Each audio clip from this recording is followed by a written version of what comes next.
Muy buenos días, queridos estudiantes. Hoy nuestra área de estudios es ciencias sociales. Iniciamos con el tema que es sociedades complejas, los señoríos étnicos. Nuestros subtemas: organización social y política, pueblos autónomos, intercambios regionales, señoríos étnicos de la costa, sierra y Amazonía.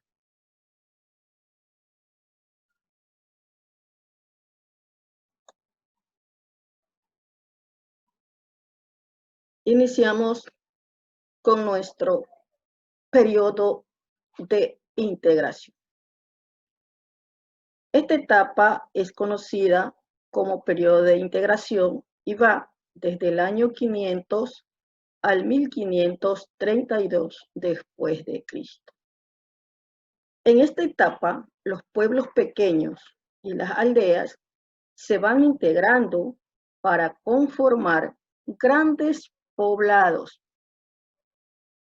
La agrupación de estas aldeas formaban cacicazgos, o sea, estaban gobernadas por el cacique. También compartían espacios de cultivo, sistemas de riego y herramientas para trabajarlos.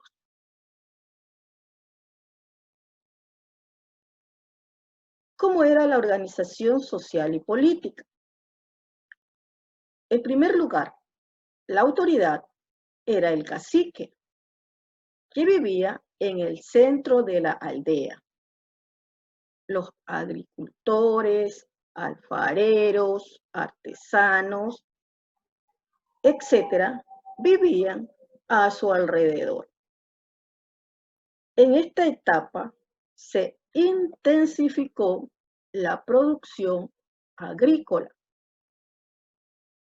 Se construyeron obras grandes como pirámides y montículos que demandaron del trabajo de mucha gente. También se difundió el uso del metal con piedras preciosas. En la alfarería se representaron diferentes aspectos y personajes de la sociedad, como chamanes, comerciantes y objetos rituales. También mantuvieron su autonomía, tanto política como económica, gracias a los recursos naturales que tenían a su alcance. Vamos a ver cómo estos pueblos autónomos intercambiaban sus productos con otras regiones. Los intercambios regionales. Con respecto al comercio, establecieron una red de intercambios regionales y de vías para conectarse entre pueblos y poder proveerse de alimentos procedentes de otros señoríos. El lugar donde realizaba el trueque era una especie de mercado y se lo llamaba tiangués. Aquí se encontraban productos de todas las regiones, como el maíz, la papa, la lana, el oro, el ají, que provenía de la Amazonía, el algodón, el cacao, la sal y muchas piedras preciosas. En la sierra había personas que se dedicaban a traer y llevar productos de otras regiones y eran conocidos como mindalaes. En la costa, los manteños o huancavilcas se distinguieron por su cualidad de comerciantes. Construyeron grandes balsas y dominaron algunas rutas marítimas. Según cuenta la historia, llegaban hacia el Perú y de allí se trasladaban por toda Sudamérica y llegaron a comercializar con algunas culturas japonesas.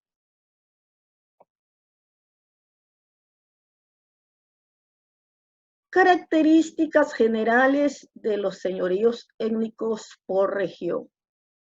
Tenemos que en la costa, la principal característica de estos pueblos es que eran navegantes, que usaron hachas de metal para intercambiar productos, que incrementaron la producción agrícola gracias a la construcción de camellones.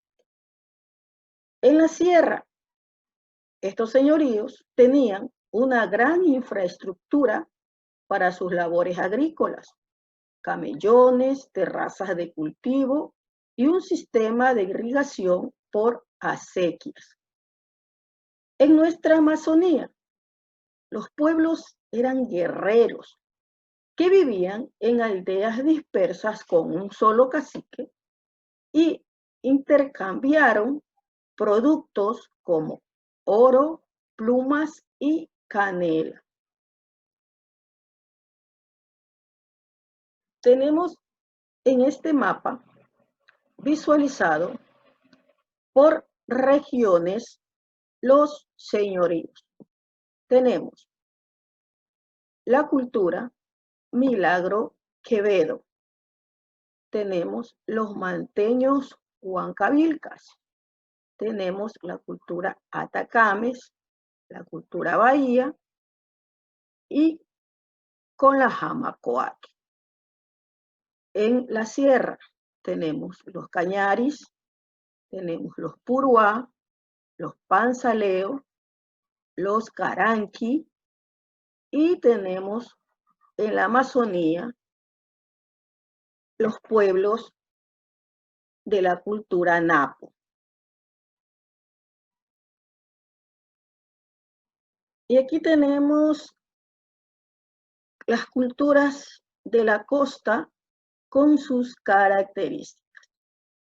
La cultura manteño, la cultura huancavilca, la cultura atacames con sus características. En la cultura atacames, ¿no?, desarrollaron sepulturas de chimeneas, figurines, dientes con incrustaciones de oro. En la manteño, ¿no?, que se desarrolló desde Bahía de Caracas hasta el Golfo de Guayaquil, como característica tenían que realizaban sillas de piedras en forma de U, monumentales estelas, incenciarios cuadrangulares, estatuas de piedra, cerámica de color negro ahumado, mástiles totémicos de madera, balsas para la navegación, esculpieron como notables talladores de piedra, torteros diminutos y bien elaborados. Los huancavilcas, que se desarrollaron a orillas del río Daule, Colonche, Chanduy, Isidro Ayora, Pedro Carbo, Paján, Guale, Balsar y la isla Puná, Allangue y la cuenca del Guachas. De ellos hicieron frente a los incas y a los españoles. Canales sencillos de riego, excavaron pozos, construcciones de camellones y terrazas, grandes comerciantes y expertos navegantes. Eran los huancavilcas. También tenían un alto sentido religioso.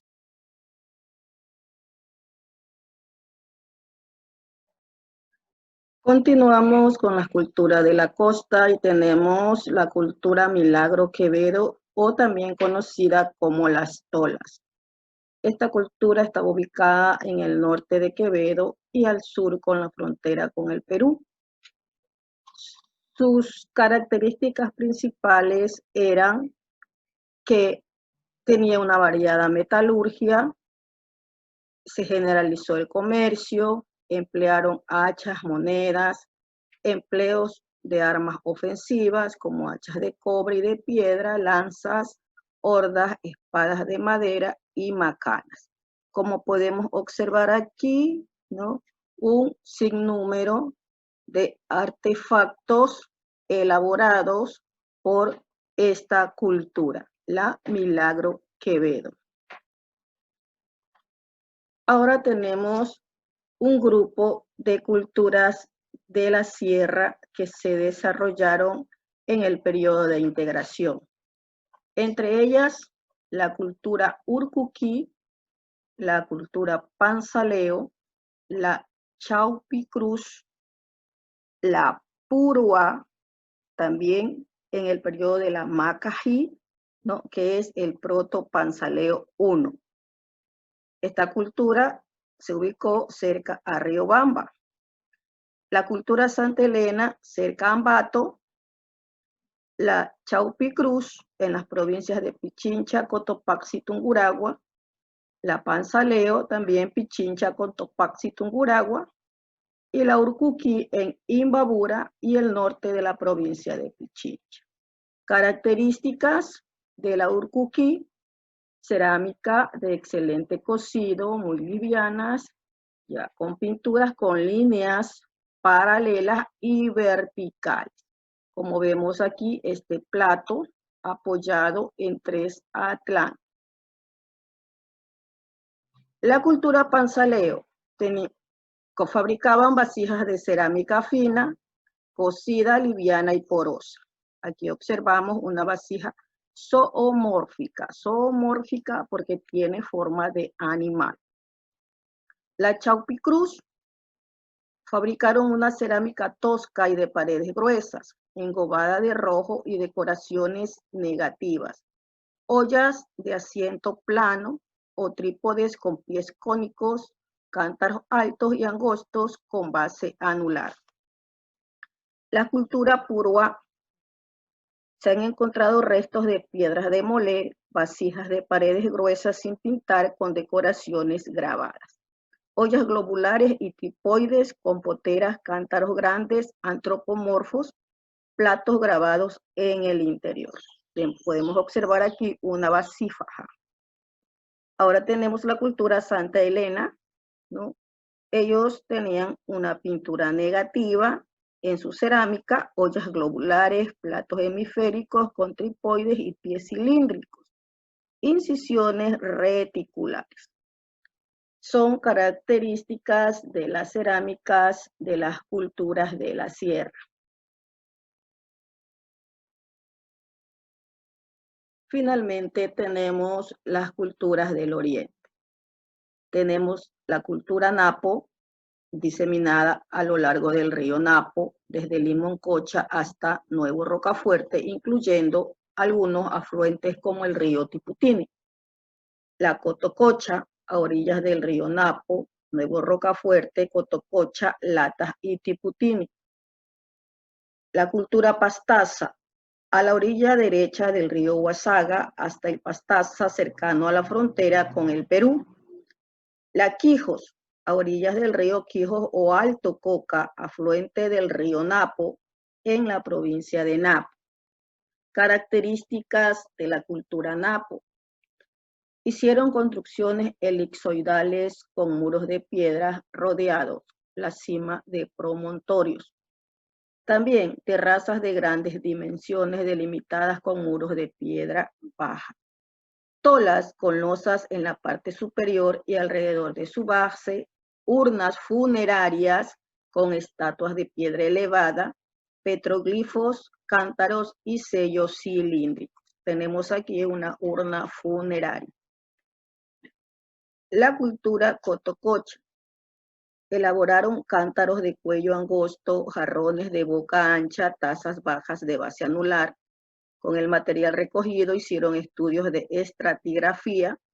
Resultaron 2 grupos: Cotococha ordinario completamente oxidado y el Latas ordinario con oxidación incompleta.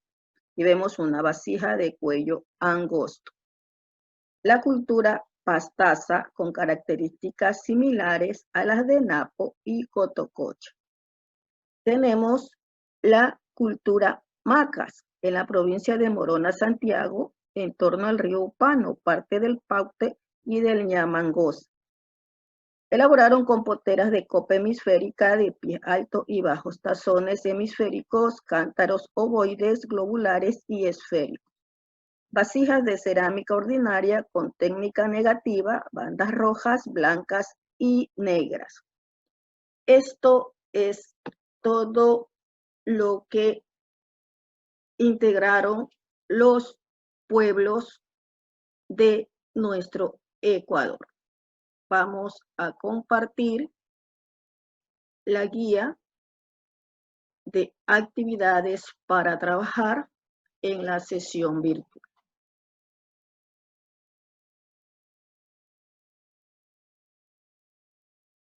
Tenemos aquí desarrollar las siguientes actividades. ¿A qué llamamos periodo de integración? Explica las principales características sociales y políticas de un señorío étnico, en qué lugar se realizaba el trueque, qué características tenían los señoríos de la sierra, y en un mapa del Ecuador señala los señoríos étnicos de la costa. Esto ha sido la clase de estudios sociales.